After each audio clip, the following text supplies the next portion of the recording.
युगल सरकार के चरणों में, राघवेंद्र सरकार के चरणों में, गौरी शंकर भगवान के चरणों में कोटि कोटि प्रणाम। परम पूज्य गुरुदेव भगवान शंकराचार्य जी के चरणों में कोटि कोटि प्रणाम। हनुमान जी महाराज की उपस्थिति को प्रणाम करते हुए सभी वैदिक ब्राह्मणों के चरणों में कोटि कोटि प्रणाम वंदन निवेदित करते हुए हमारे आचार्य प्रवर परम आदरणीय पूज्य महाराज श्री मनहर प्रसाद तिवारी जी, आपके उन वेद मंत्रों को प्रणाम करते हुए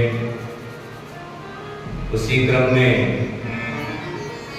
आप सबको जो निरंतर प्रातःकालीन सत्र में श्री रुद्राभिषेक इस कार्य में सहयोग प्रदान करते हुए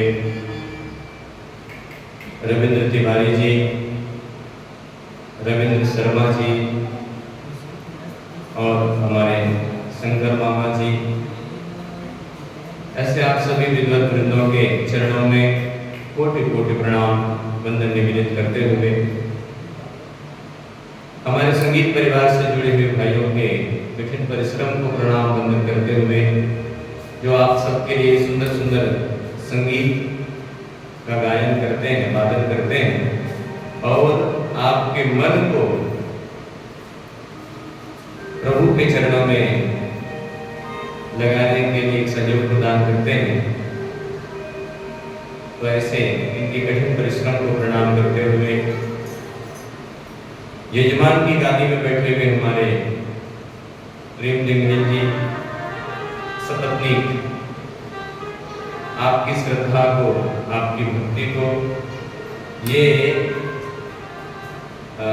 दूसरी बार है जब आप यजमान की गादी में बैठ करके कथा श्रवण कर रहे हैं। इससे पूर्व भी भागवत जी की कथा श्रवण किए आप यजमान की गादी में बैठ करके, और संयोग ऐसा बना अनायासी, अचानक अनायासी ऐसा संयोग बना कि आप सुंदर इस यजमान की गादी में, क्योंकि शिव महापुराण की जो कथा है ना, उसको सुनते तो सब है, कोई एक दिन, कोई 2 दिन, कोई 4 दिन, पर निरंतर 7 दिन बैठ करके भी यजमान की गादी में बैठ करके श्रवण करना ये परम सौभाग्य की बात है। तो आपको ये सौभाग्य प्राप्त होगा। आपकी श्रद्धा, आपकी भक्ति को नमन करते हुए समस्त श्रद्धालुगणों के हृदय में विराजमान उन परम परमात्मा अखिलेश्वर परात्पर करुणा परमानंद भगवान श्री सीताराम जी के चरणों में कोटि कोटि प्रणाम, कोटि कोटि वंदन। सिया राम मैं सब जग जानी, करहूं प्रणाम जोर जग पानी। सदा शिव भूत भावन भोलेनाथ भगवान जी की कथा श्रवण पान करने के लिए आप हम सभी एकत्रित हुए हैं इस पुण्य पावन पवित्र भूमि पर।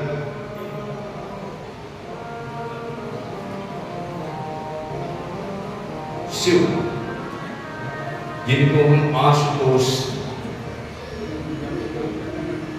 शंकर जी और महादेव कहते हैं, है ना।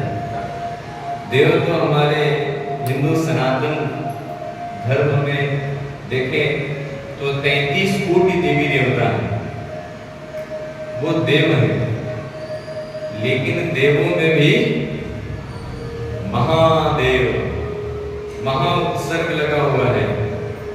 अब जहां महा उपसर्ग लग गया, मंत्री में महामंत्री, है ना, पुरुषों में महापुरुष, पुराणों में महापुराण, जब भैया महा उपसर्ग लग गया है तो फिर उससे आगे और क्या लगाओगे। तो देवों में महादेव की कथा श्रवण करने के लिए हम सभी इस पवित्र पावन भूमि में एकत्रित हुए हैं। अच्छा, महादेव क्यों कहलाते हैं? तो भैया उनका तो अनेक कारण है, महादेव कहलाने का अनेक कारण है भगवान भोलेनाथ जी के। पर यदि कुछ विचार करें कुछ कारणों का, तो जैसे आप एक कथा बहुत प्रचलित है, आप सभी ने सुन रखा है, वह कथा समुद्र मंथन की कथा सुने हैं ना। समुद्र मंथन में 14 रत्न निकले और 14 रत्नों में से एक रत्न क्या है? विष, जहर, गरल है ना।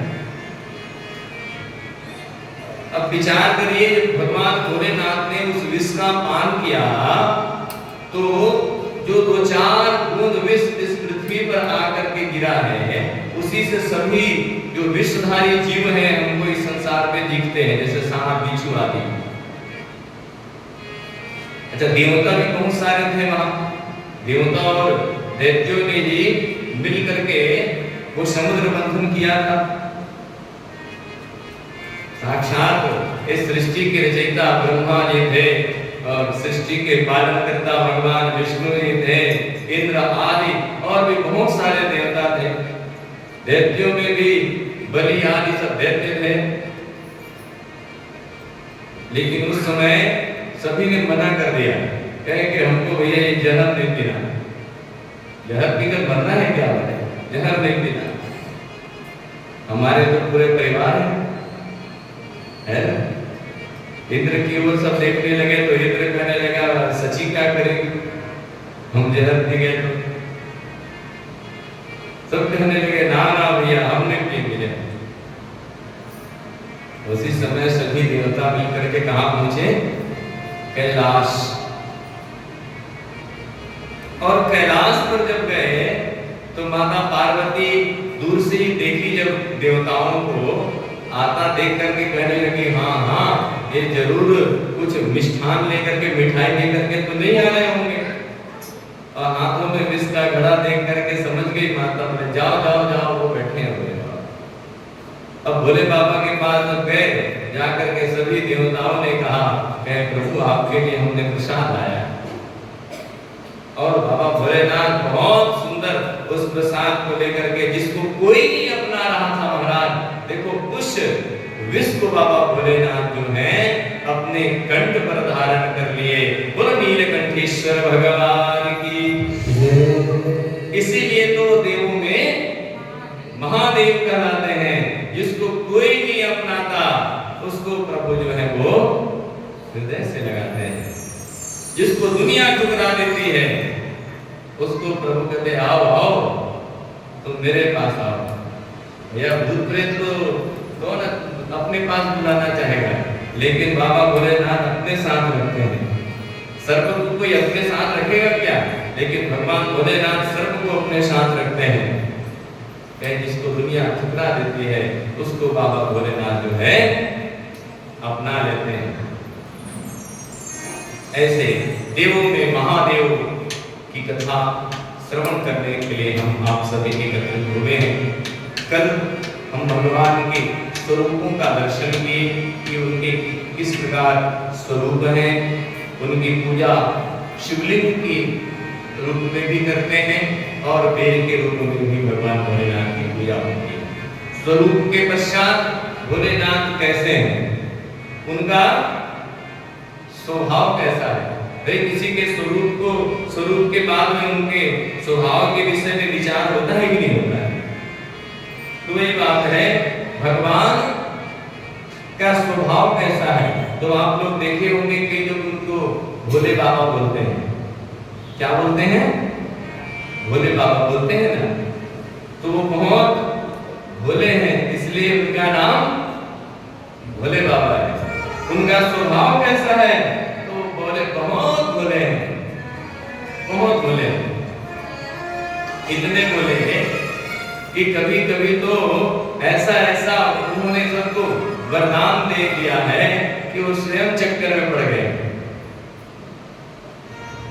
इतने बोले। एक बार भस्मासुर को वरदान दे दिया, आपको याद होगा, स्मरण होगा। भगवान शंकर का स्वभाव जो है वो बहुत भोला है। देखिए, सृष्टि का कार्य ब्रह्मा रचयिता है, विष्णु पालन और संघर्ष शंकर जी संहार, और संहार करता तो काम जो है वो थोड़ा सा स्ट्रिक्ट वाला है ना, लेकिन स्वभाव जो है उनका वो बहुत भोला वाला है। कहे ऐसे भोले हैं भगवान भोलेनाथ कि जो जैसा वरदान मांगते हैं उनका मनोरथ वो सिद्ध कर देते हैं। भस्मासुर को भस्म कड़ा वो दे दिए, और भस्म कड़ा दे करके कहने लगे, भस्मासुर जिसके सिर पर तुम रखोगे हाथ, वो तुरंत जल करके भस्म हो जाएगा। अब भस्मासुर बोलने लगा, कहे महाराज मैं दूसरे को कहाँ देखने जाऊं, कहाँ किसके ऊपर टेस्ट करूं, चेक करूं, एक काम करता हूँ आपके ही सर पे रख देता हूँ। भगवान भोलेनाथ भागने लगे और पीछे पीछे भस्मासुर भागने लगा। कथा बहुत प्रचलित है, आप सबने सुना है ना।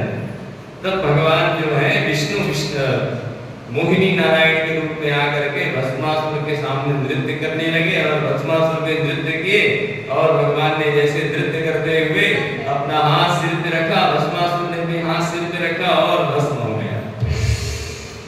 तो कहे ऐसा उनका स्वभाव है भगवान भोलेनाथ का, जिन्होंने विष को भी अमृत करे डाला, विष को भी अमृत करे डाला, मेरा शंकर बड़ा भोला,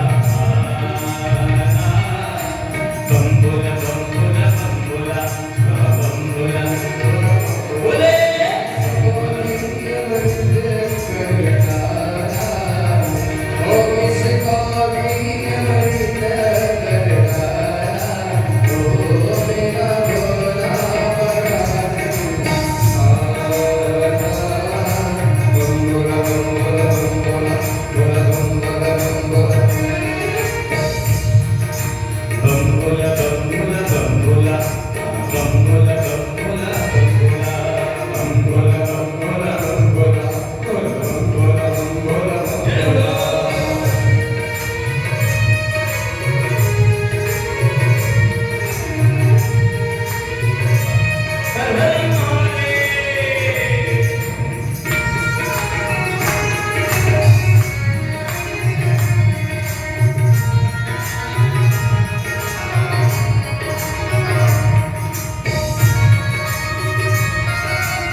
ऐसे हैं हमारे भोले बाबा, उनका स्वभाव बहुत भोला है। एक और कथा आपने सुन रखी होगी है कि एक चोर चोरी करते हुए वो ढूंढने लगा कि क्या चोरी करूं, और ढूंढते ढूंढते एक मंदिर में चला गया, शिवालय में, शिव जी के मंदिर में जाकर के देखा तो भैया भगवान कृष्ण के मंदिर में जाए रहते तो कोई स्वर्ण मुकुट मिल जावे, लक्ष्मी नारायण के मंदिर में जावे तो कुछ स्वर्ण आभूषण आदि मिल जावे, लेकिन अब शिवालय में चला गया और वहां जाकर के देखा तो शिव जी तो अकेले बैठे हैं, कुछ नहीं है वहां। बोले अरे यहाँ तो कुछ नहीं है, क्या करूं? अब वो सोच ही रहा था, ऐसे ऊपर देखा तो ऊपर एक घंटा बना था, और घंटा को देख करके वो कहने लगा अच्छा, बोले इसको उतार लेता हूं, इसको उतार लेता हूं, आज का व्यवस्था हो जाएगा। अब वो उतारने के लिए बोले उतारूं कैसे, ऐसा कुछ सीढ़ी तो था नहीं वहां कि सीढ़ी लगा के उतार ले। वो क्या किया, जहां पर शिवलिंग था वो शिवलिंग के ऊपर चढ़ गया और ऊपर चढ़ करके वो घंटा उतारने लगा।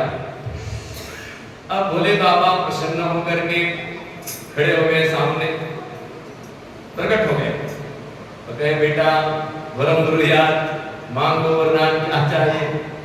अब वो डर गया, बोले अरे भैया तुम कौन हो? तो क्या मैं भोले बाबा, क्या चाहिए तुम्हें? क्योंकि जो वे प्राणी है वो सब तो कोई बेल पत्ता चढ़ाता है, कोई चना दाल ला के चढ़ाता है, कोई थोड़ा चावल ला करके चढ़ा देता है, लेकिन तुम ऐसे हो जिसने अपने आप को मुझे चढ़ा दिया कि मांगो क्या वरदान चाहिए। ऐसे हैं बाबा भोले। तो ये उनका स्वभाव है। आइए शिशु महा